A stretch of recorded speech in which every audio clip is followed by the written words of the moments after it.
Oke, robotnya sudah datang. Kelas bisa kita mulai ya. Kita review dulu apa yang sudah kita pelajari minggu lalu. Jadi untuk sosiologi ini ya, untuk sosiologi kita lihat-lihat lagi ya materinya ya. Pertama kita ada stratifikasi sosial. Ya.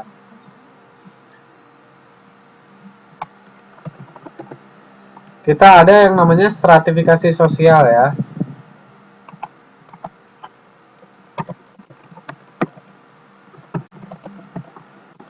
Di mana kita membahas tentang struktur sosial ya. Stratifikasi sosial dan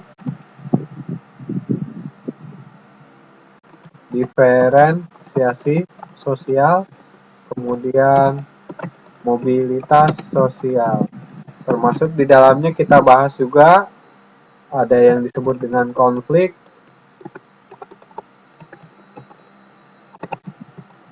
kemudian efeknya ada yang disebut dengan multikultural, ya. Ini adalah bagian-bagian daripada mobilitas sosial, bagian daripada diferensiasi sosial dan relativitas sosial. Jadi ini adalah materi yang harus kita ingat-ingat. Kenapa? Nanti di UTS, UAS pun materinya tidak akan jauh dari ini. Bagaimana kita bisa mempelajari apa yang sudah kita pelajari tentang stratifikasi sosial. Oke, sampai sini ada pertanyaan dulu tidak? Ada yang mau didiskusikan?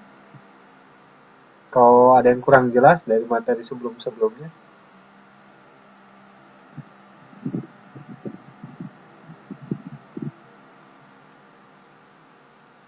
Tidak ada, kita lanjut kalau tidak ada.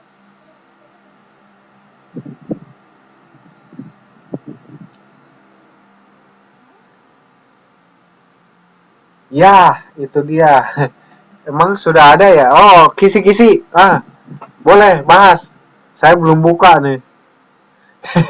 Boleh dibuka tuh kisi-kisinya.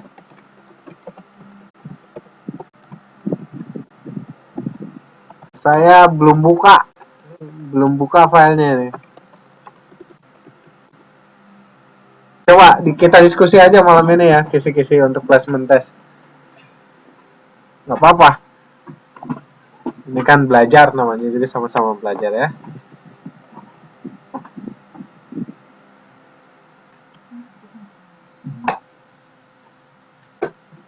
Ada nggak? Coba dibuka. Saya belum buka filenya. Saya harus download dulu nih.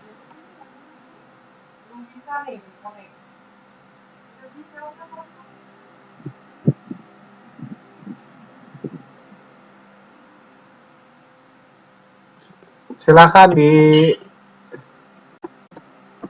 ditulis di chat ini poin-poin kisi-kisinya. Kita bahas, kita diskusikan.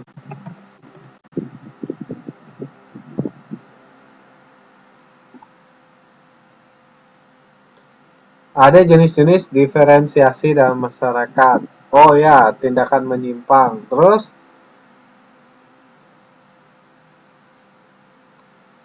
nilai dan norma. Oke. Itu kan materi kelas 1 ya, semester yang lalu itu sudah dibahas. Ya. Oke. Terus apa lagi?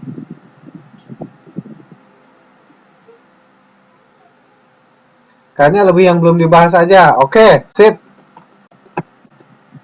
Yang belum dibahas apa? Jadi nilai dan norma di kelas 1 lah. Diferensiasi juga udah dibahas kan, kita ini dari kemarin awal semester kita bahas stratifikasi sosial, struktur sosial, kita sudah bahas diferensiasi sosial.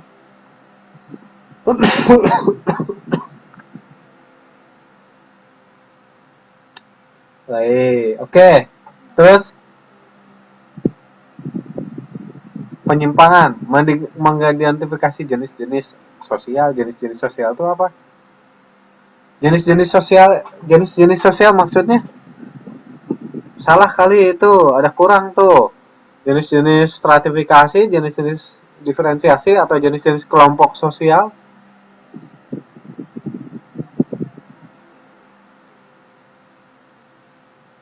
Oh, jenis-jenis penelitian sosial. Oh iya, itu kelas satu itu.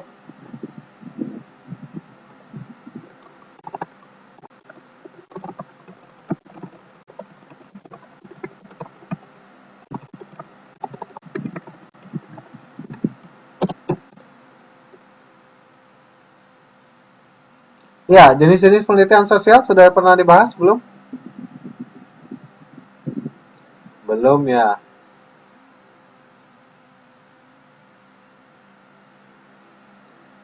Oh, belum pernah. Iya, sebenarnya di kelas satu kan kita sudah bahas tuh bahwa kenapa kita belajar sosiologi. Itu kan kita nanti ngebahas bahwa sosiologi itu adalah salah satu cabang daripada ilmu pengetahuan. Atau kita kenal kan IPS, ilmu pengetahuan sosial.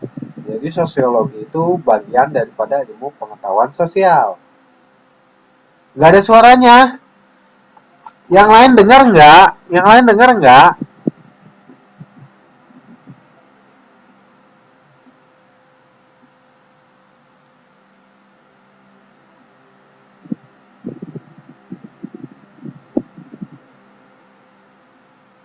Ya, Augusto Comte. Ya, itu betul. Tokohnya ada itu kan.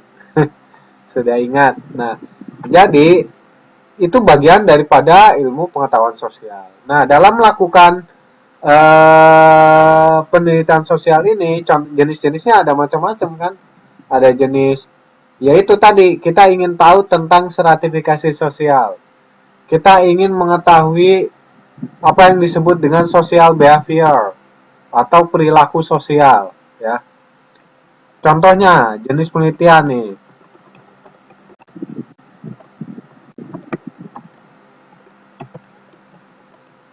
Atau dalam bahasa Inggrisnya disebut dengan social behavior, ya kan? Misalnya, jenis-jenis penelitian sosial mengetahui bagaimana penanaman sosialisasi,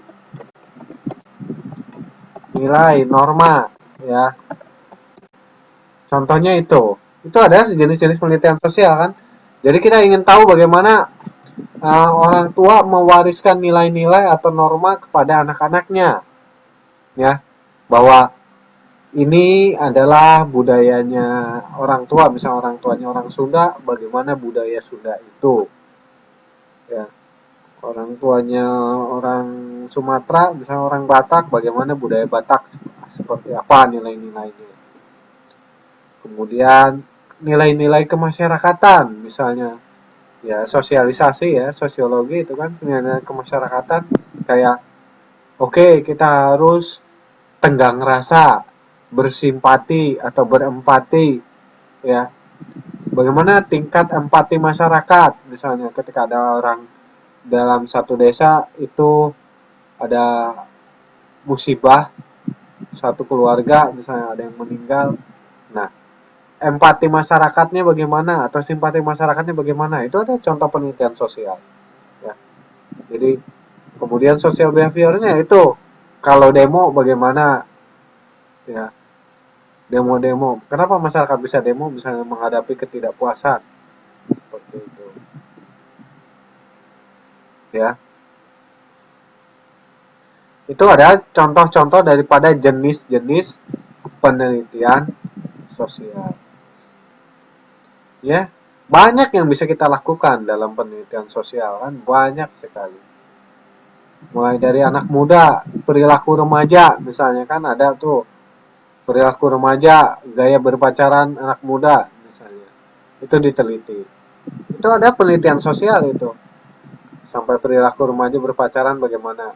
Atau perilaku ada kelompok masyarakat, ya, penelitian tentang kelompok sosial yaitu geng motor misalnya. Di Indonesia kan ada geng motor misalnya. Nah, itu di perilaku sosial diawasi, dilihat, diukur. Jadi kenapa mereka membentuk geng motor, latar belakangnya apa, kemudian maksudnya apa, kenapa mereka sampai membuat itu, seperti itu. Itu ada contoh penelitian sosial, ya.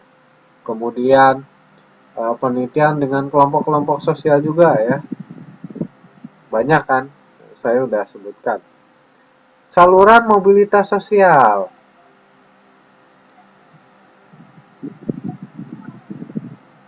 Saluran mobilitas sosial kan kemarin udah dicontohkan, ya.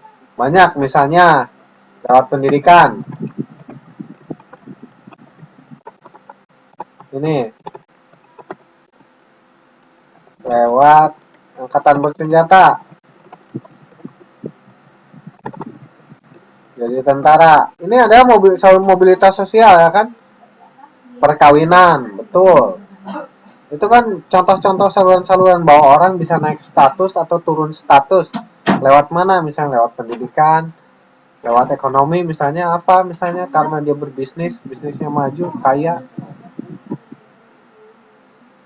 Nah, itu contoh-contohnya, betul. Jadi mobilitas sosial seperti itu. Ya. Itu adalah contoh-contoh daripada saluran mobilitas sosial.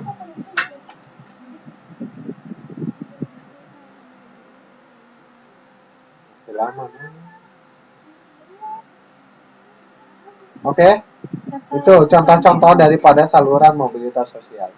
Jadi perkawinan, kemudian masuk ke angkatan bersenjata, kemudian karena pendidikan, kemudian banyak lah itu di materi. Coba dilihat di slide yang udah saya kirim, harusnya ada itu ya, saluran untuk mobilitas sosial. Orang bisa naik status atau turun status karena apa? Oke, kemudian apalagi yang mau ditanyakan?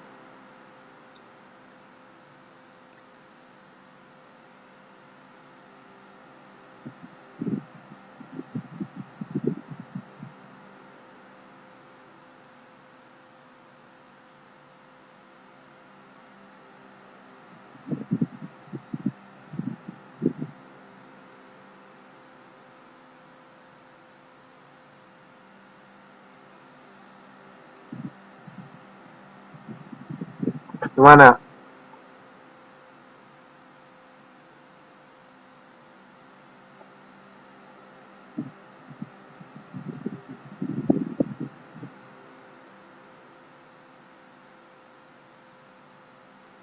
Oke, jelas nggak? Silakan kalau ada yang mau ditanyakan lagi. Yang belum, kira-kira yang belum paham ya, materi yang belum paham dari apa yang sudah dipelajari.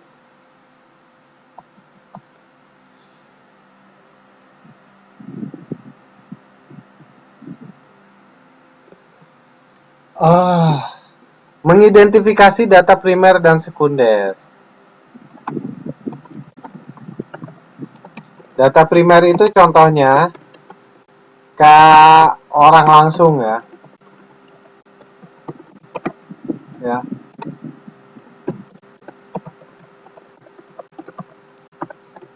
Nah, itu data primer. Kalau data sekunder contohnya apa? Contohnya adalah lewat dari koran, berita. Itu ada data sekunder. Jadi uh, setelah setelah jadi kalau kita mengambil data primer ya, kita ngambil penelitian sosial, ambil data primer, itu artinya kita sendiri yang datang langsung wawancara kepada orangnya, kita datang ke lokasinya, kita ketemu langsung, kita ambil datanya secara jelas. Itu ada data primer, itu data yang kita dapat langsung ya. Kalau data sekunder itu misalnya sudah melalui saluran yang lain. Contoh, kita mengutip perkataan orang ya, mengutip di sini bisa nih. Misalnya mengutip perkataan orang ya kan. Menurut si A atau menurut si B. Nah, itu udah menjadi data sekunder karena bukan dia yang melihat langsung. Nah, contohnya seperti itu. Jadi kalau kita mau melihat apa itu data primer, apa itu data sekunder, seperti itu. Jadi kalau kita nanti ditanya dalam soal penelitian ini, sumber datanya misalnya ngambil dari koran atau sumber datanya ini adalah wawancara dengan si A. Nah, apa yang masuk data primer, mana yang masuk data sekunder, itu seperti itu. Ya betul, data sekunder biasanya melengkapi data primer, jadi memperkuat. Ya, ini kan kemarin sudah dibahas ini di kelas 1 soal penelitian sosial ini ya.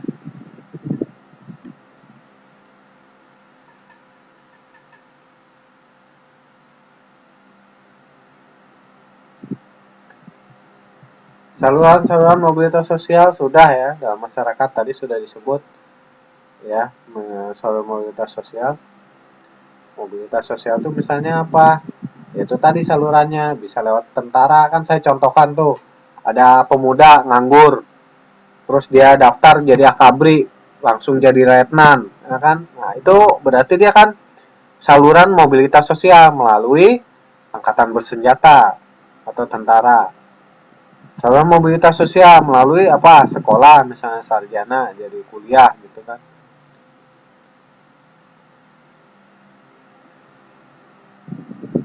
Penyebab perubahan sosial.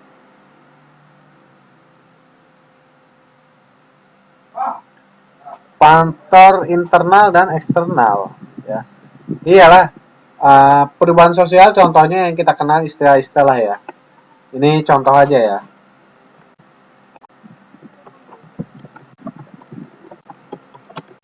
Indonesia pernah mengalami apa yang disebut dengan reformasi. Kemudian apa juga yang disebut dengan revolusi. Kemudian apalagi? Ini ada contoh daripada perubahan sosial. Jadi perubahan sosial yang mempengaruhi kondisi masyarakat ya, mempengaruhi kondisi masyarakat. Ya, kita lihat ada yang disebut dengan reformasi. Reformasi itu apa? Re itu bentuk, form itu bentuk, re itu bentuk ulang. Jadi membentuk ulang. Formasi itu kan bentuk. Form itu bentuk bahasa Inggris. Jadi reformasi itu membentuk ulang. Maksudnya membentuk ulang apa ya? Membentuk ulang masyarakat. Waktu itu tahun 98 kita kenal ada gerakan reformasi. Maksudnya apa? Mengganti, membentuk ulang negara. Kenapa? Kok dulu punya presiden kok kayak presiden seumur hidup, padahal undang-undang tidak membolehkan membolehkan presiden ganti, tapi kok presidennya juga mau ganti.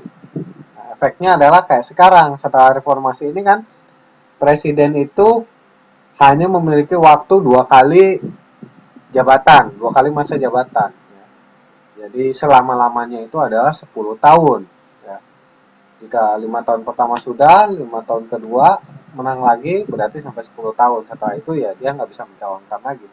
Itu adalah hasil daripada reformasi karena merubah undang-undang. Itu contoh perubahan sosial kan. Nah, kemudian kalau bagian lain perubahan sosial yang dikenal juga dengan istilah revolusi. Ya, revolusi ya. Kalau di sejarah kita belajar ada revolusi industri yang ada di Inggris ya. Waktu itu mulai ditemukannya kayak mesin uap, kemudian ya revolusi industri lah, jadi yang membuat pabrik-pabrik, mesin-mesin yang asalnya pekerjaannya dilakukan oleh manusia tiba-tiba diganti oleh mesin sehingga terjadi perubahan besar-besaran. Itu yang revolusi industri. Atau kita kenal juga ada yang namanya revolusi Perancis, revolusi Rusia. Ya, revolusi Rusia itu pergantian dari zaman kerajaan dari dipimpin oleh Tsar ya. Orang Rusia namanya Tsar ya rajanya. Diganti oleh paham komunis. Jadi ada Central Bureau atau CC, Central Command. Nah, itu jadi bentuk revolusi kan.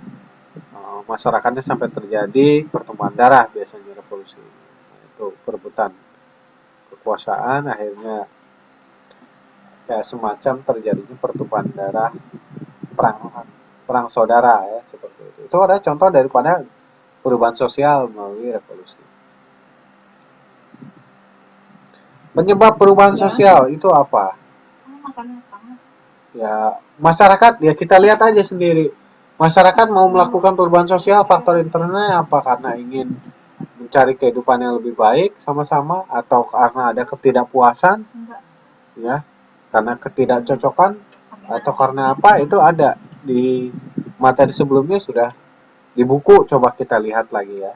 Di buku dilihat lagi, diperhatikan lagi. Ada itu contohnya. Kenapa orang mau melakukan perubahan sosial? Ya, ya karena apa? Karena dia ingin misalnya mempertahankan nilai-nilai yang baru, membawa nilai-nilai baru, ya, melakukan perubahan sosial bahwa ini budaya ini sudah kolot, menganggap bahwa kebudayaan ini sudah ketinggalan zaman, kebudayaan ini harus diganti. Itu maka ada perubahan sosial.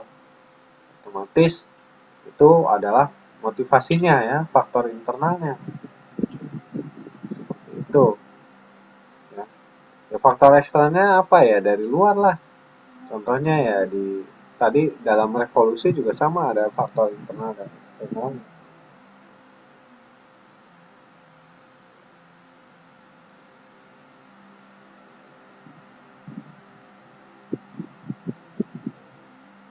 Oke.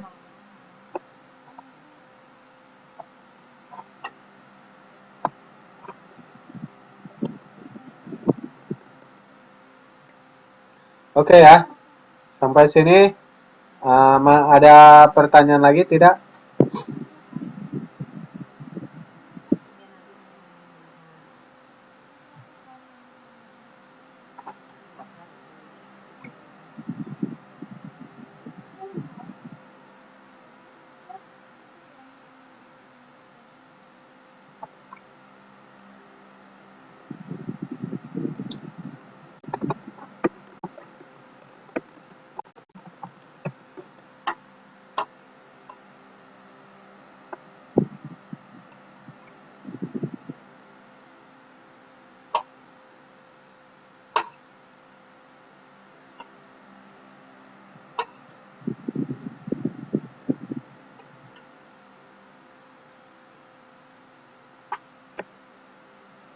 Ini di sini ada gambar contoh mobilitas sosial ya.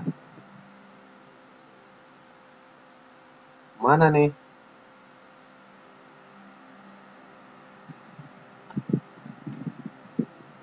Ya. Di sini ada apa nih? Ini kan contoh ayahnya guru, ibunya dokter, anaknya jadi apa? Jadi petani atau anaknya jadi apa? Itu ada mobilitas sosial. Ini gambarnya ya. Seperti itu. Nah, itu adalah contoh-contoh mobilitas sosial tadi yang ditanyakan seperti itu ya. Kemudian kalau kita lihat perubahan sosial,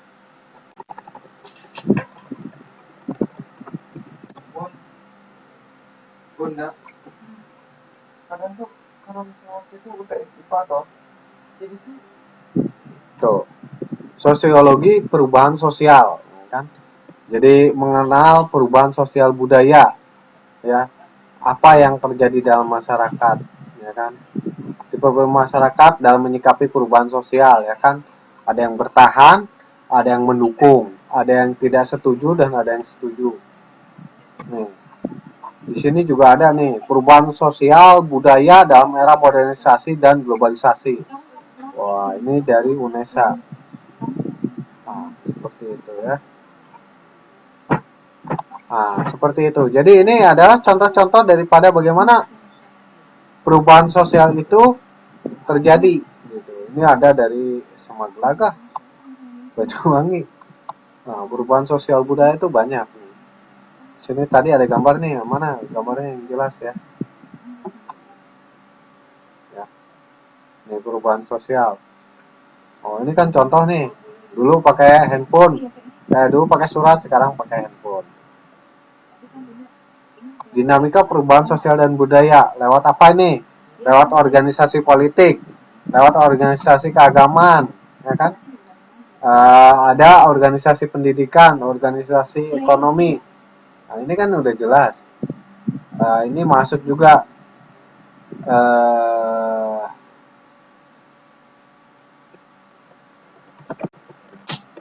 nggak kelihatan.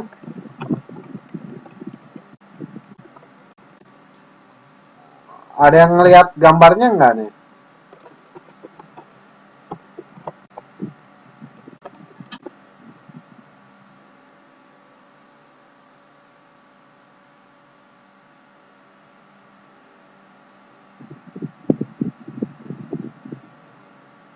Ada. Oke.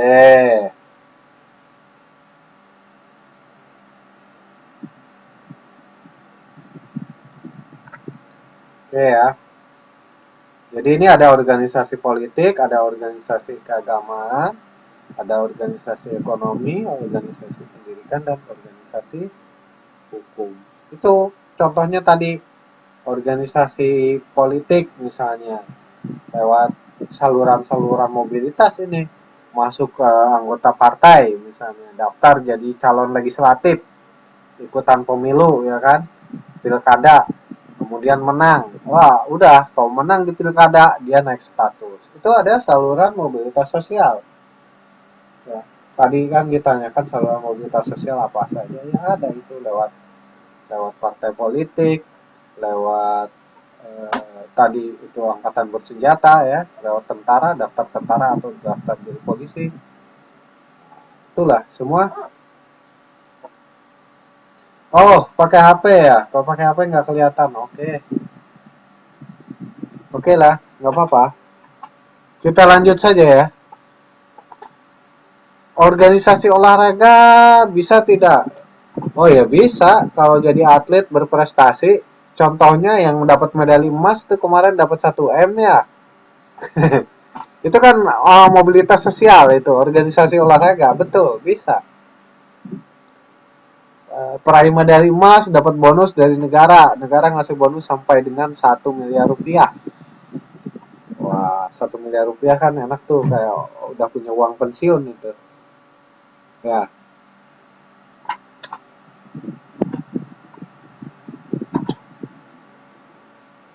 jadi oleh organisasi olahraga juga bisa sebagai sarana mobilitas sosial contohnya gimana yaitu contohnya ada orang berprestasi mendapat medali emas olimpiade harganya adalah 1 miliar untuk Indonesia nih bonusnya.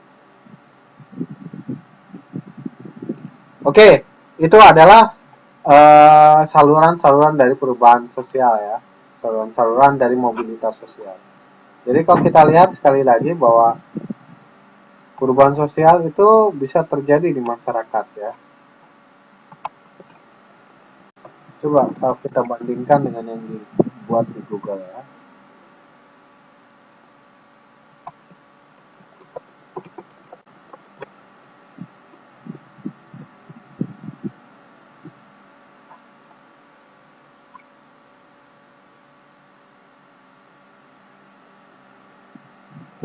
Social change, nah, sama seperti ini juga tuh. Kita lihat gambar ini.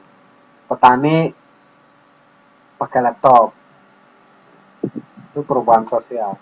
Sebelum perubahan, setelah perubahan, dulunya pakai kerbau ya pakai kerbau sekarang pakai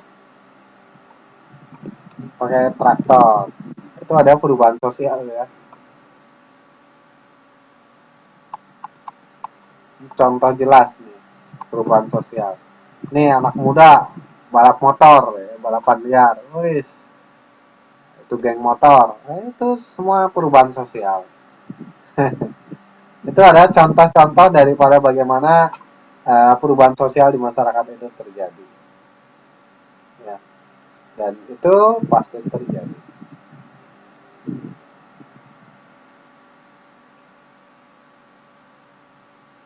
Oke, ada pertanyaan?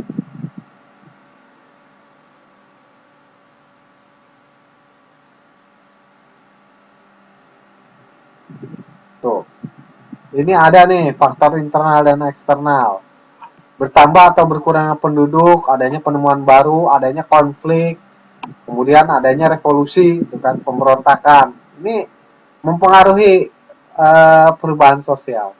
Kemudian faktor eksternalnya ada apa? Lingkungan fisik, Kemudian ada karena perang ya, peperangan. Karena ada pengaruh kebudayaan masyarakat lain.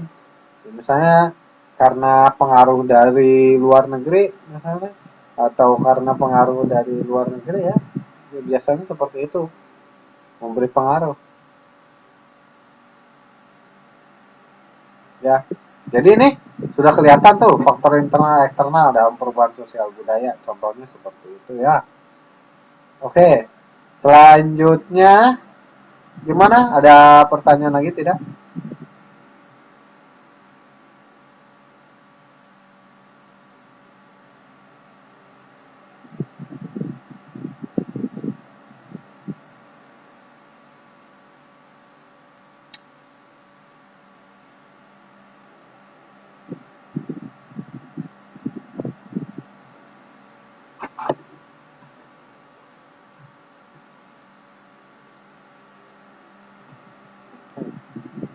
Saya di bawah dulu.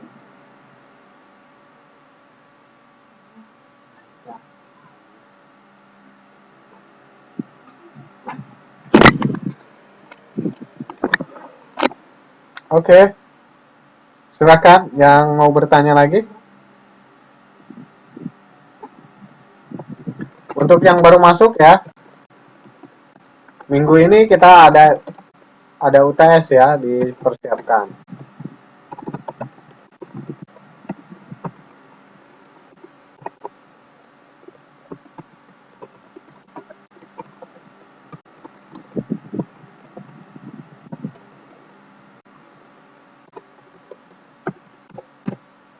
Ya, minggu ini ya. Ya, tadinya malam ini saya mengadakan UTS, tapi beberapa teman menyampaikan bahwa karena ada beberapa yang kerjanya jaga ama atau jaga bayi, jadi nggak bisa ditinggal katanya. Jadi agak kerepotan kalau langsung langsung UTS-nya. Jadi mungkin UTS-nya harus uh, open book. UTS-nya itu harus ada waktu, misalnya sampai 2 atau 3 hari sebelumnya. Ya, oke, nggak ada masalah. Kita lanjutkan. In group dan out group maksudnya apa ya? Ya, in group itu berarti dalam kelompok, out group berarti di luar kelompok. Jadi dalam masyarakat itu ada ya masyarakat yang di dalam dan ada masyarakat yang di luar. Ibaratnya seperti ini, bahwa dalam satu lingkungan masyarakat, ya, dalam satu lingkungan masyarakat,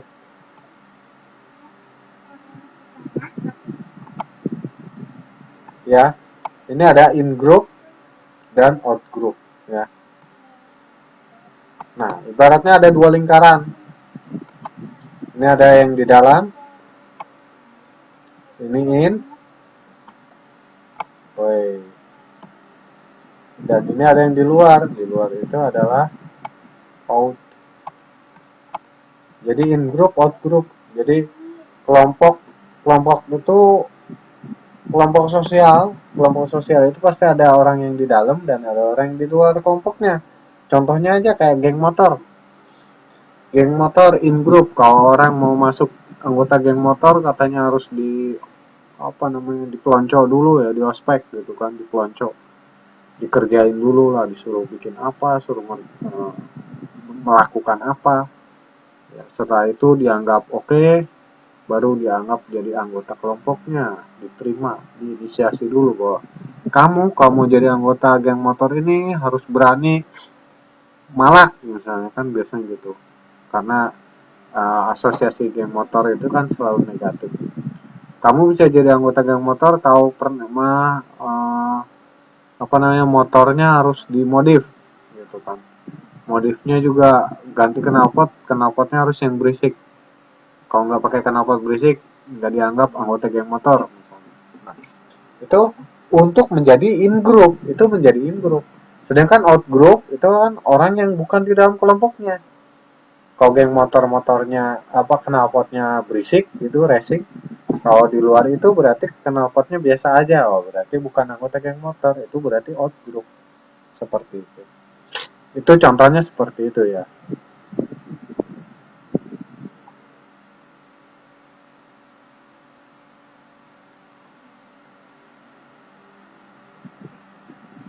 Oke, ada lagi yang mau ditanyakan? Silahkan.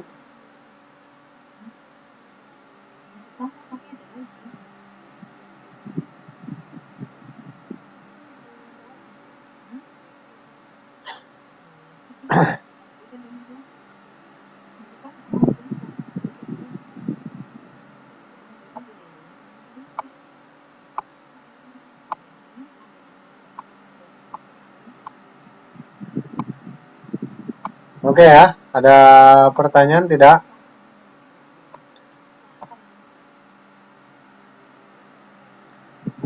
Jadi itu ya yang harus kita ingat-ingat lagi bahwa di kelas 1 kita mengenal apa itu sosiologi. Kenapa kita perlu belajar sosiologi? Bahwa sosiologi itu terkait dengan interaksi antar manusia, dari individu ke kelompok, dari kelompok dengan kelompok, dari kelompok ke individu. Nah, itu saling berhubungan, saling berinteraksi. Sosiologi itulah yang mau mempelajari tentang bagaimana interaksi-interaksi tersebut, ya, seperti itu. Ya, contohnya adalah seperti ini.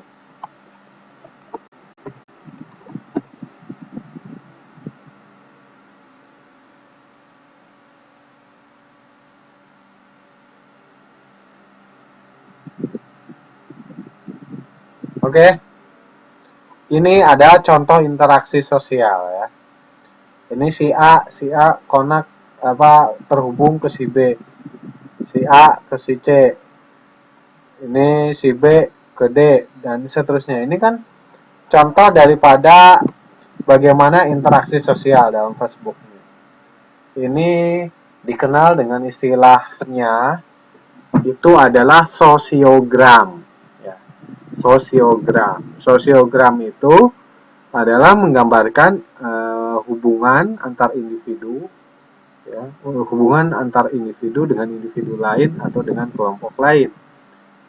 Jadi saling terhubung di sini kan, antar si A dengan si B temannya si C temannya teman si D dan seterusnya. Jadi saling-saling terkait, saling-saling terhubung.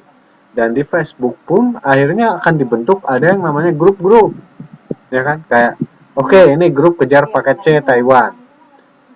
Ada grup paket C Taiwan untuk angkatan 4. Ada grup apa lagi? Nah, itu kan membentuk sebuah kelompok-kelompok sosial, ya. Membentuk kelompok-kelompok sosial karena Anda bikin grup, nanti di grup Facebook itu dimasukinlah anggotanya, teman-temannya siapa, ya kan? Nah, itu ada untuk yang orang saling berinteraksi, saling berhubungan antara satu dengan yang lainnya. Ya, sampai sini jelas nggak? Gambarnya kelihatan?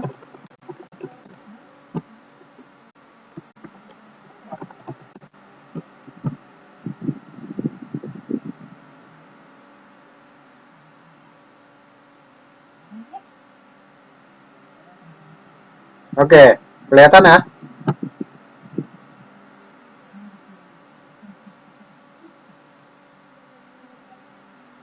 Ada pertanyaan tidak?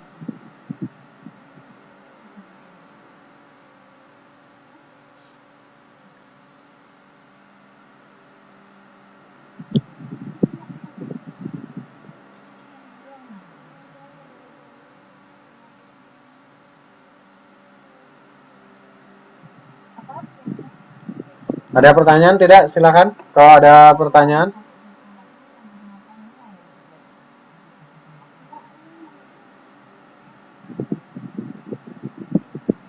Jadi tidak lanjut. Oke, kalau lanjut, mari kita lanjut.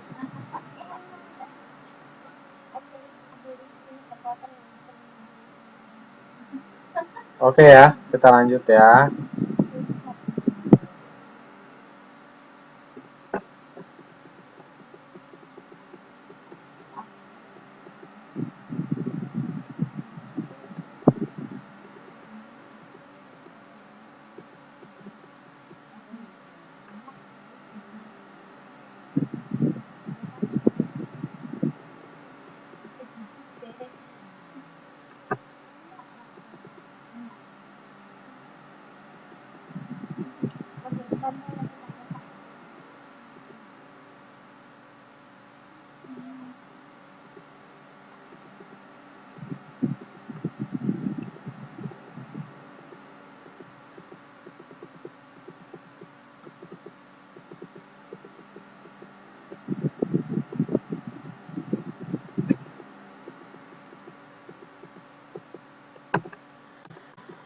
Oke, ada pertanyaan tidak?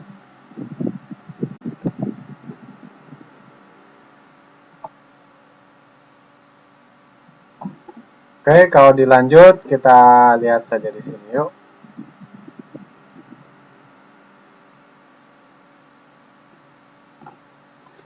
Oke, kelompok sosial dalam masyarakat multikultur di Indonesia. Ya, minggu lalu kita sudah bahas tentang kelompok sosial ini ya. Kita bahas tentang komunitas, ada paguyuban ya kan. Nah, sekarang kita lihat kelompok sosial dalam masyarakat multikultur di Indonesia. Jadi multikultur di Indonesia itu kita harus ingat bahwa multikulturalisme adalah sebuah ideologi yang mengakui dan mengagungkan perbedaan dalam kesederajatan, baik secara individu maupun secara kebudayaan. Jadi Indonesia sangat mengakui multikulturalisme yang kita kenal dengan istilahnya dalam Pancasila itu sila ketiga yaitu Persatuan Indonesia. Ya, di bawah burung Garuda ada tulisan Bhinneka Tunggal Ika. Berbeda-beda tapi tetap satu. Nah, itulah multikultural. Ya, kita sudah tahu bahwa ini adalah bagian dari yang tak terpisahkan dari bangsa Indonesia. Ya. Karena Indonesia emang dibangun dari berbagai macam suku bangsa. Nah, kelompok-kelompok sosial dalam masyarakat multikultur di Indonesia itu terdiri dari berbagai macam. Ya. Mulai dari mana? Mulai dari kelompok sosial atas dasar ras. Ya, ras. Ya, ras Indonesia itu terdiri dari apa saja?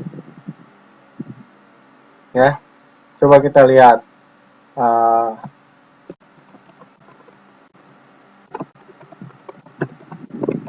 Misalnya ras Arab, ras apa lagi?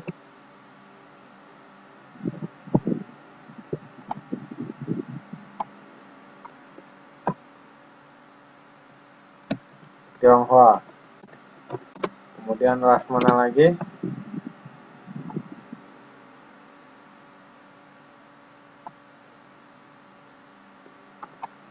Ras India. Kemudian mana lagi?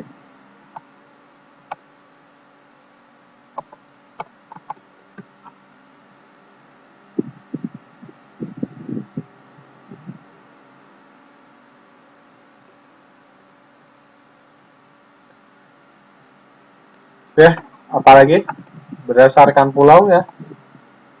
Kalau ras di Indonesia nih, kemudian yang berdasarkan pulau nih. Mulai dari Aceh, Gayo, Batak, Padang,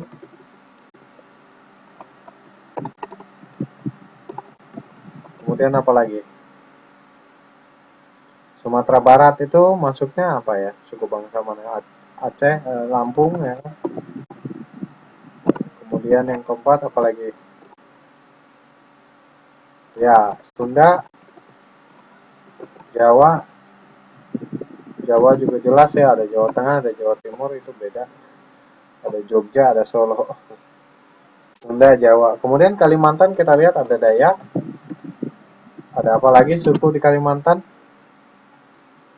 Oh ya, Madura masuk bagian dari Jawa. Kemudian ada Bali. Ada mana lagi?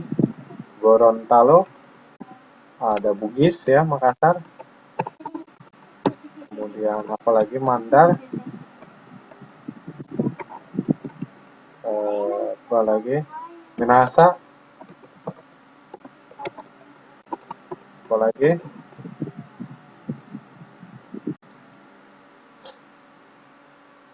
Ya. Nusa Tenggara, Kupang itu masuknya apa tuh? Suku bangsa apa tuh Kupang? Suku bangsa Timor ya. Suku bangsa Timor.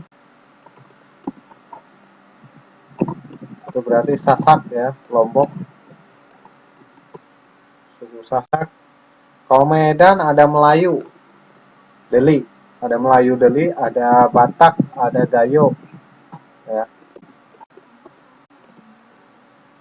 Kita balik lagi ke Halmahera ya, Ternate ya. Kemudian Maluku nih, Maluku sukunya apa nih? Suku Maluku. ya kan? Papua. Ya.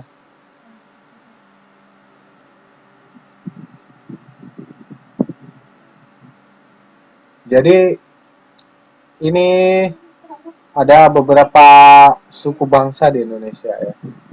Dan kalau mau kita analisis lebih jauh, sebenarnya ya Indonesia multikultur. Jadi banyak budaya karena suku bangsanya aja banyak. Jadi kita kalau mau melakukan penelitian sosial di negeri kita itu sangat luar biasa sekali ya. Banyak yang bisa kita pelajari mulai dari ya yang deket-deket ya dari Jawa aja ya. Pulau Jawa aja ada berapa macam suku bangsa, ada berapa jenis bahasa dalam satu pulau ya. Nah, dalam Jawa Barat saja antara Jawa Barat itu wilayah Periangan misalnya Jawa Barat Sunda Periangan dengan Sunda Pesisir misalnya yang di Cirebon Indramayu. Nah, itu juga bahasanya sudah berbeda. Padahal masih sama-sama eh, sama-sama di Jawa Barat, sama-sama Pulau Jawa. Ya.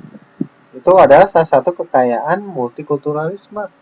Ya, jadi ini yang kita lihat bagaimana multikultur itu bisa terjadi di Indonesia.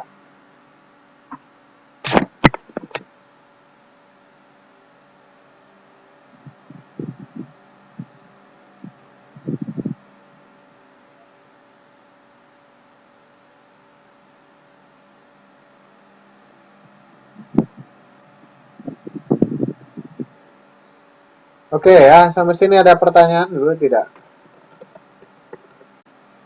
Ya, silakan. Ada pertanyaan tidak? Kalau tidak, kita coba lihat ya.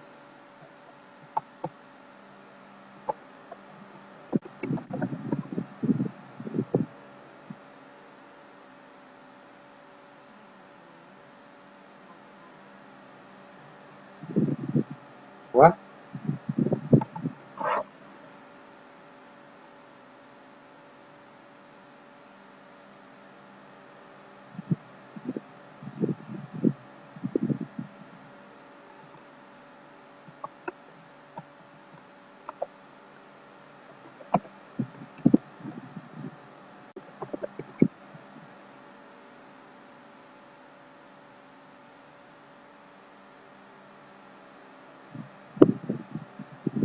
oke. Ada pertanyaan tidak?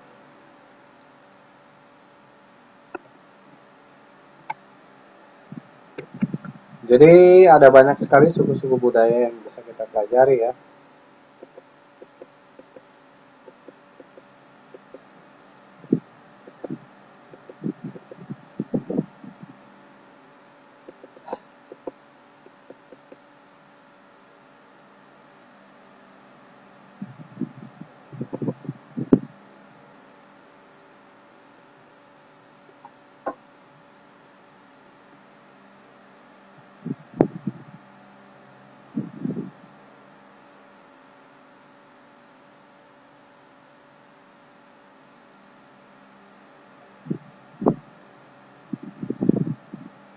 Oke, ada pertanyaan tidak?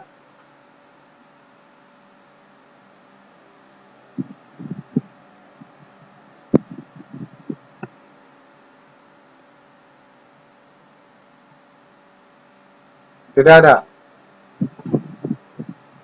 Oh, ini koneksinya lagi jelek banget. Oke, kita balik ya. Jadi, dengan adanya berbagai macam suku bangsa di Indonesia, itu harusnya kita menjadi aset ya, harus bisa kita kembangkan untuk mengembangkan Indonesia supaya jadi lebih baik ya. Jangan sampai menjadi semakin rusak.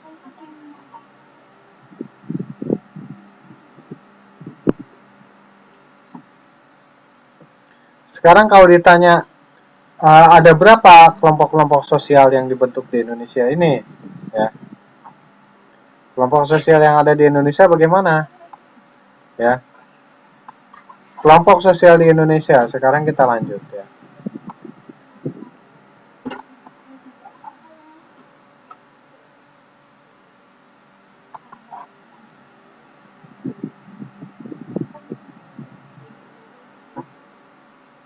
Oke, kita lihat sekarang kelompok-kelompok sosial yang ada di Indonesia. Suaranya macet-macet. Oh, yang lain dengar nggak? Masih dengar nggak yang lain?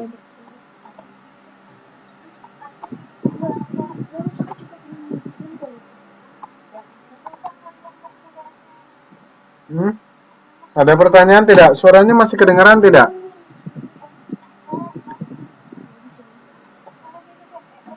Oh, suaranya putus-putus ya.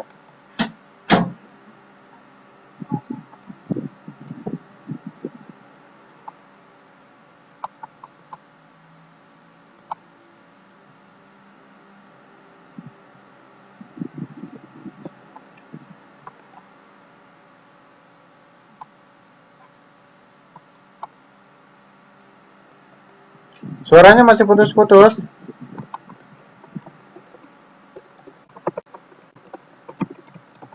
Coba suaranya masih putus-putus nggak? Coba didengerin ya.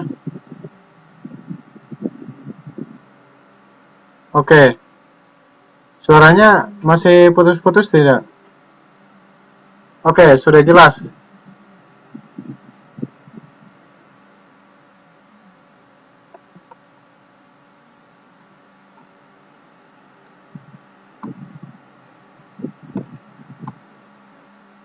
Oke, jelas suaranya ya.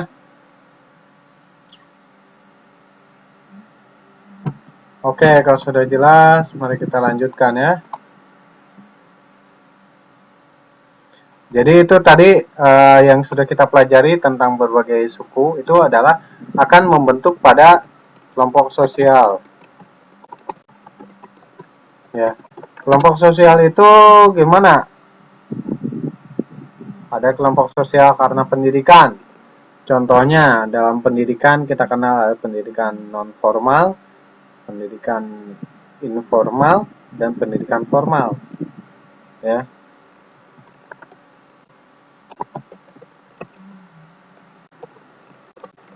kita tahu ada pendidikan formal. Ini kita kenal dengan sekolah. Kemudian ada pendidikan non formal. Ya, contohnya kita nih kejar paket.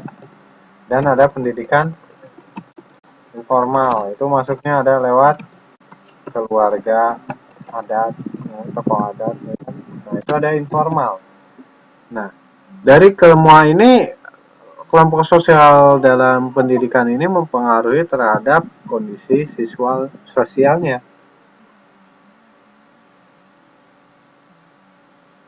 Ya, pendidikan formal lewat sekolah, ya itu sekolah kampus ya, sekolah itu ada pendidikan formal. Pendidikan non formal berupa kejar paket atau kursus itu pendidikan non formal.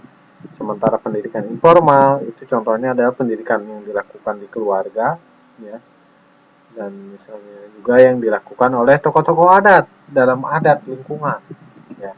Itu adalah pendidikan informal. Semuanya saling bersinergi untuk apa? Untuk ya mempengaruhi terhadap situasi sosialnya seperti itu.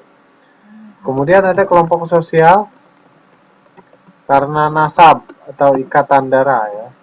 Kita kenal ada patrimonial dan matrimonial. Kenapa? Ini berdasarkan nasab atau kita kenalnya bahasa Indonesianya adalah kekerabatan, hubungan darah. Ya. Patrimonial dan matrimonial. Yaitu apa? Patrimonial itu ada kekerabatan atau hubungan darah yang lewat jalur bapak. Ya. Bapak. Sementara matrimonial adalah kekerabatan hubungan darah yang dari jalur ibu. Ya. Dari jalur ibu.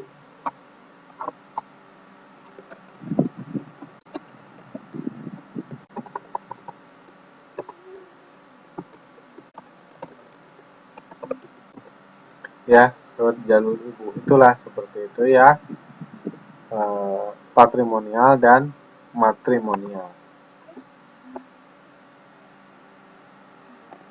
Oke, sampai sini ada pertanyaan tidak?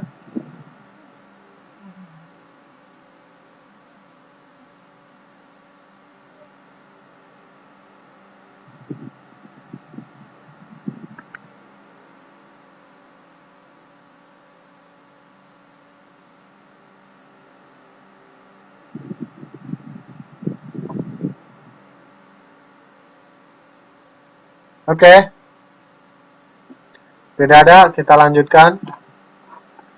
Jadi kekerabatan itu tadi sudah kita lihat, ada patrimonial, dan yang nomor 3 nih ada bilineal.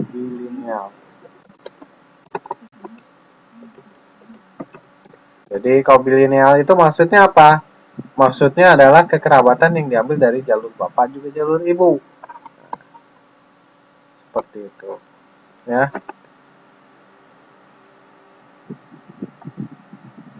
Nah, kita lihat sekarang kelompok sosial berdasarkan ekonomi ya.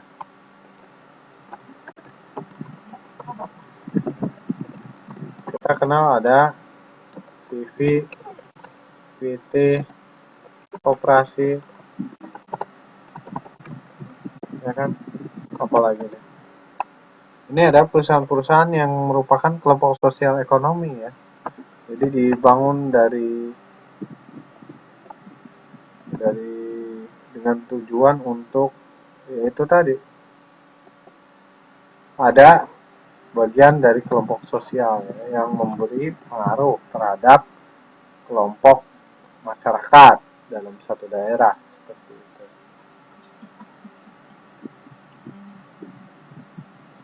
Oke, sampai sini ada pertanyaan tidak?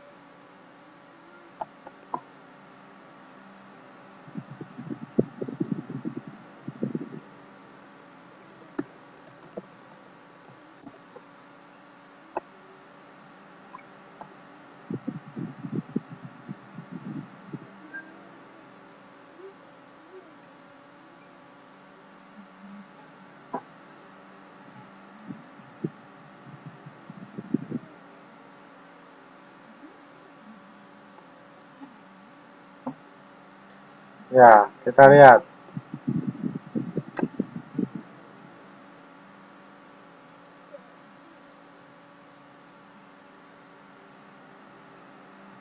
Definisi dan ciri-ciri kelompok sosial.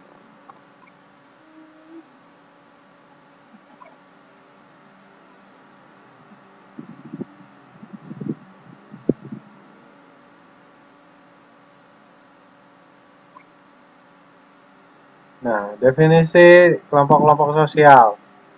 Ya, bagian dari kelompok. Kelompoknya ada yang disebut genan, kelompok heterogen, dan ada juga kelompok homogen ya. Kelompok sosial memiliki kepentingan bersama, ada interaksi dan komunikasi di anggotanya, memiliki struktur sosial ya. Setiap anggotanya punya peran tertentu. Itulah kelompok sosial. Tadi udah disebut, kelompok sosial itu ada ketuanya, ada sekretarisnya, ada bendaharanya, ya mereka punya bagian-bagian ya. Ya contohnya kan kayak di Indonesia, jangan di Indonesia lah, di Taiwan. Teman-teman di sini kan sudah disebut dijamin oleh undang-undang untuk melakukan komunikasi atau melakukan organisasi sebagai bagian daripada hak asasi manusia yang untuk saling berkumpul, kemudian membentuk organisasi, menyampaikan pendapat seperti itu ya.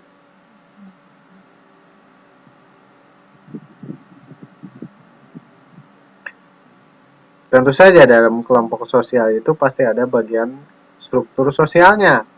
Jadi itu maksudnya apa? Dalam suatu kelompok itu pasti ada ketua rombongannya siapa. Nah, itulah yang harus dilihat dalam sebuah kelompok sosial.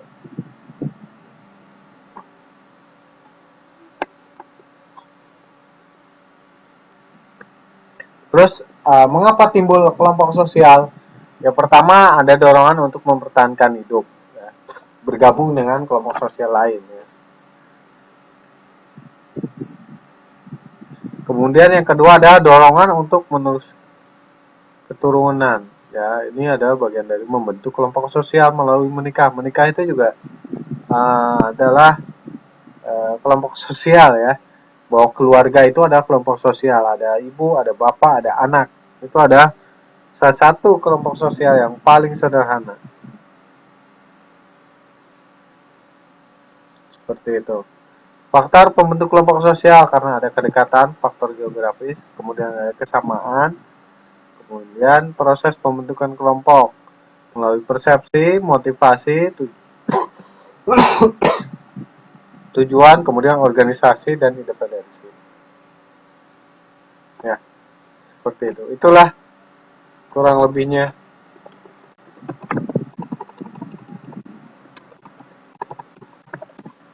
Oke, ada pertanyaan tidak?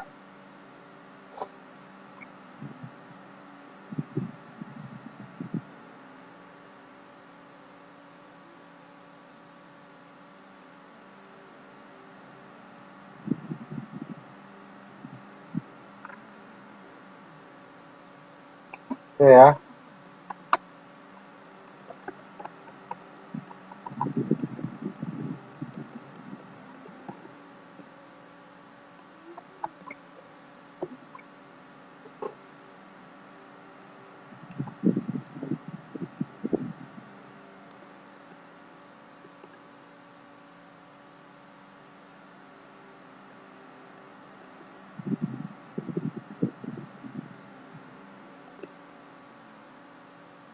Coba kita lihat ini.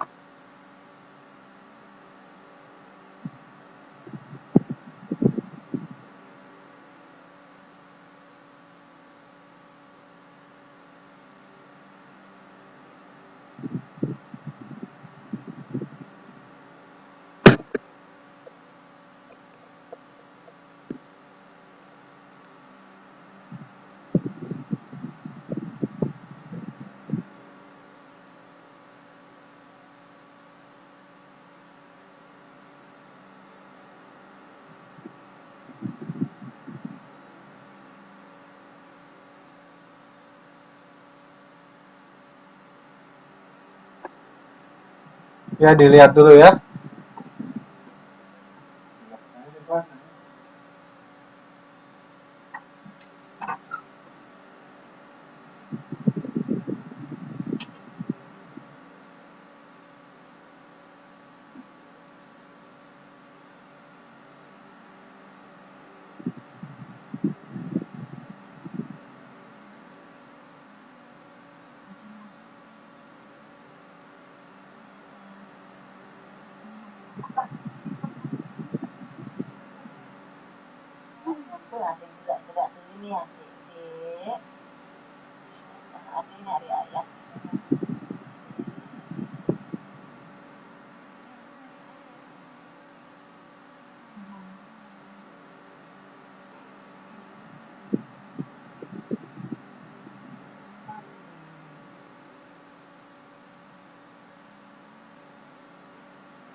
Kelompok sosial atas ras, suku, bangsa, ya kan?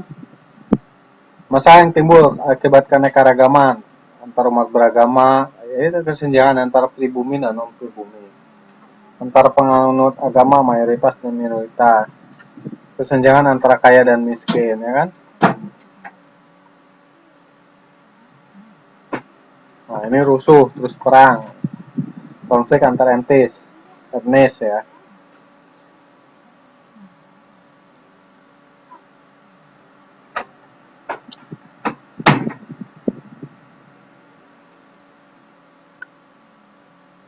Konflik minoritas dan mayoritas yaitu pemindahan kelompok minoritas, yaitu asimilasi, paksa untuk mengikuti budaya mayoritas.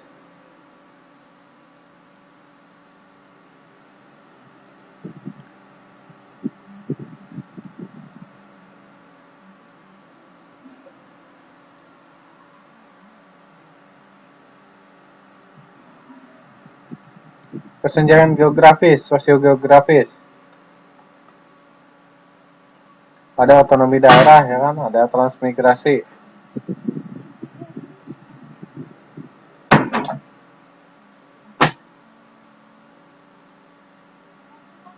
Kelompok sosial seperti ini. Jadi kesimpulannya ya.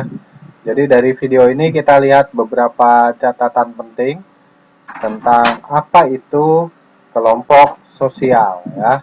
Kelompok sosial yang kita pelajari terkait juga dengan multikultur. Kenapa? Karena kelompok sosial itu bisa juga menjadi apa namanya? Bisa menjadi ribut gitu ya.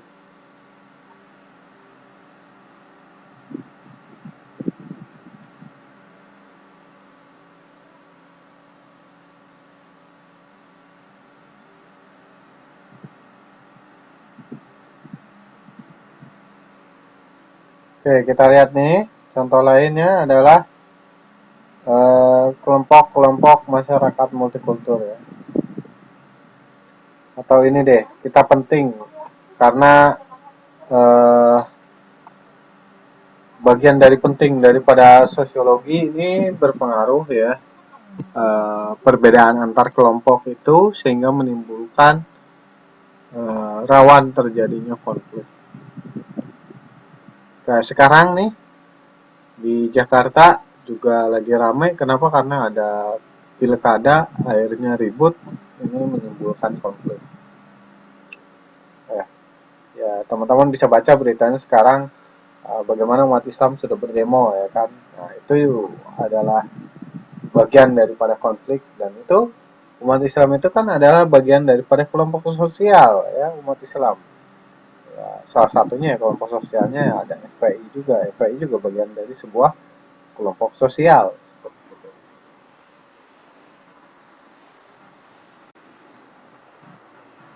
Oke, ini silakan dipahami.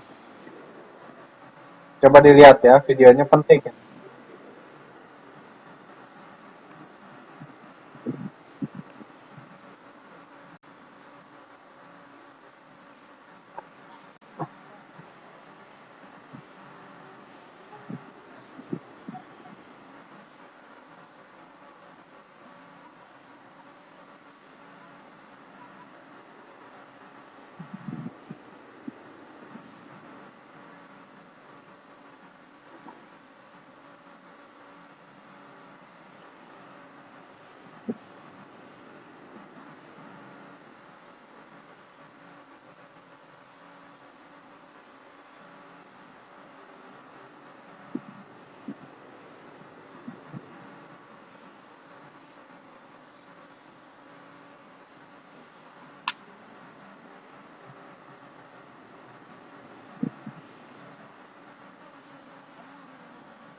Oke, kita lanjut ya. Ini videonya bagus sekali nih. Jadi Peace Media Lab. Oke, kita lanjut sekarang ke bagian berikutnya ya. Itu tadi bagaimana kita memahami konflik. Konflik itu ibarat pohon ya kan. Ada akarnya, ada rantingnya. Jadi rantingnya mudah terbakar, tapi ada akarnya kalau nggak dibahas tuntas, ini akan sulit untuk diselesaikan ya seperti itu.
Wah, nomor 7 tahun 2012. Presiden nomor 1 2004. Gangguan keamanan dalam negeri. Woi,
oke ya,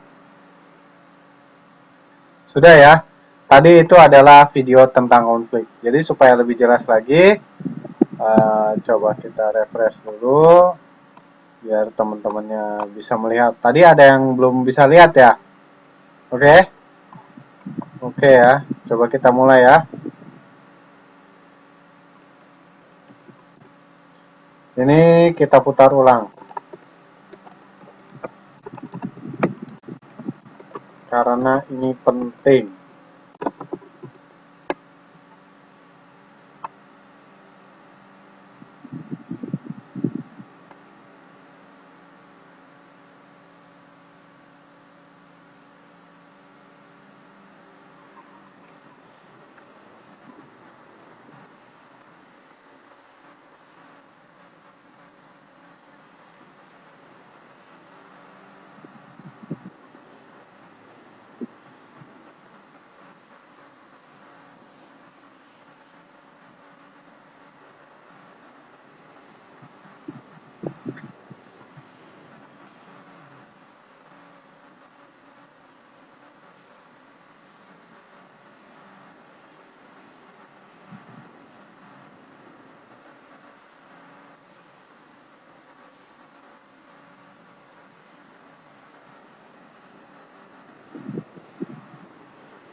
Oke, itu adalah bagian yang pertama. Sekarang kita lihat bagian yang kedua ya.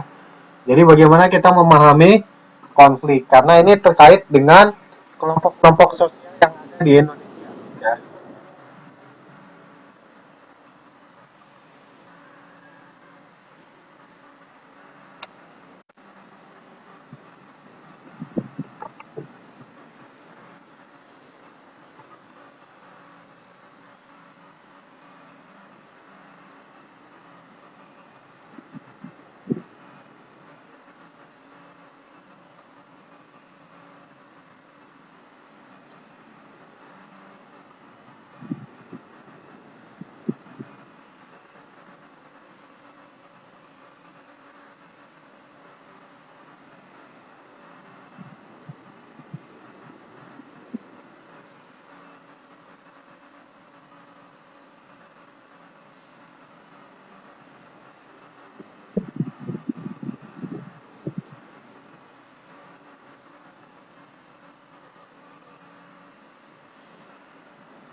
Oke ya. Jadi itu tadi sekali lagi psikologi konflik bahwa Indonesia itu mudah sekali terjadi konflik ya.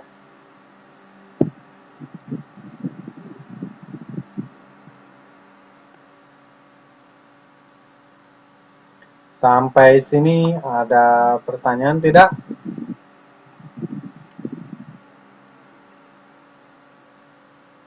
Oke, ada pertanyaan?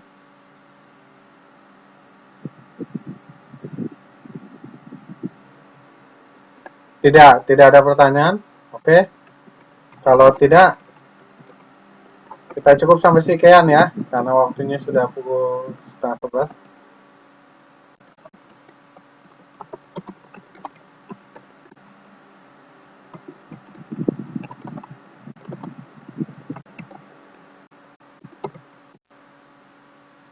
Jangan lupa untuk UTS-nya ya.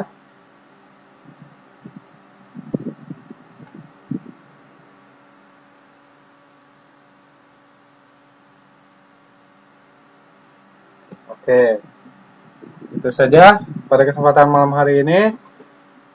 Terima kasih atas kehadirannya. Semoga apa yang kita pelajari pada malam hari ini ada manfaatnya. Teman-teman bisa memahami semakin lebih baik lagi tentang sosiologi. Juga semoga bermanfaat untuk Indonesia ya. Lebih kurangnya saya mohon maaf. Bila itu berhak. Assalamualaikum warahmatullahi wabarakatuh. Selamat beristirahat. Selamat melanjutkan aktivitas. Selamat malam.